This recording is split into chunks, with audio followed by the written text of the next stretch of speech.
Hello guys, आज हम बात करेंगे अग्निपथ भर्ती योजना के बारे में।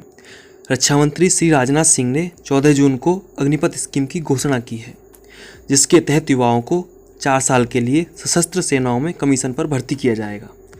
तो सबसे पहले जानते हैं कि अग्निपथ स्कीम है क्या। अगर सीधे शब्दों और आसान शब्दों में बात करें तो अब भारत की थल सेना, वायुसेना और नेवी में भर्ती के लिए एक स्कीम बनाई गई है, जिसका नाम अग्निपथ स्कीम रख दिया गया है। सबसे पहले पता करते हैं कि इस स्कीम के मुख्य पॉइंट्स क्या हैं। तो सबसे पहली बात तो इसमें यही है कि अब युवाओं को सिर्फ 4 साल के लिए लिया जाएगा। दूसरी बात यह है कि इसके अंतर्गत अगस्त से 40,000 अग्निवीरों की भर्ती होगी। तीसरी बात, आवेदक की उम्र 17 से 21 वर्ष होनी चाहिए, वह 10वीं व 12वीं पास होना चाहिए।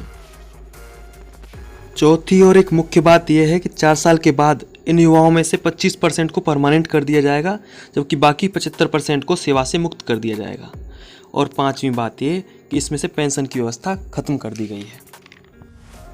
तो अब बात करते हैं इसके सैलरी स्ट्रक्चर के बारे में। तो बेसिकली पहले साल मंथली सैलरी 30,000 रुपये रहेगी, जिसमें से 21,000 इन हैंड सैलरी होगी, जबकि बाकी 9,000 अग्निवीर कॉर्प्स फंड में जमा होगी। उतने ही पैसे गवर्नमेंट ऑफ इंडिया की तरफ से उस फंड में जमा किए जाएंगे। दूसरे वर्ष में ये सैलरी 33,000 हो जाएगी, जो कि इन हैंड सैलरी बनती है 23,100।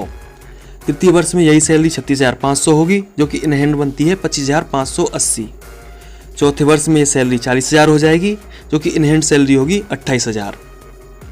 4 साल के बाद निकलने पर युवाओं को 11.71 लाख सेवानिधि पैकेज के रूप में मिलेगा, जो कि इस फंड की राशि के ऊपर ब्याज लगा के कुल बनता है। इसके अलावा इस राशि को इनकम टैक्स की श्रेणी से बाहर रखा गया है। अब इस स्कीम की कुछ पॉजिटिव बातों पर गौर करते हैं। सबसे पहली बात यह है कि इसमें 48 लाख का इंश्योरेंस रहेगा, जिसके लिए कि अलग से कोई रुपया नहीं देना पड़ेगा।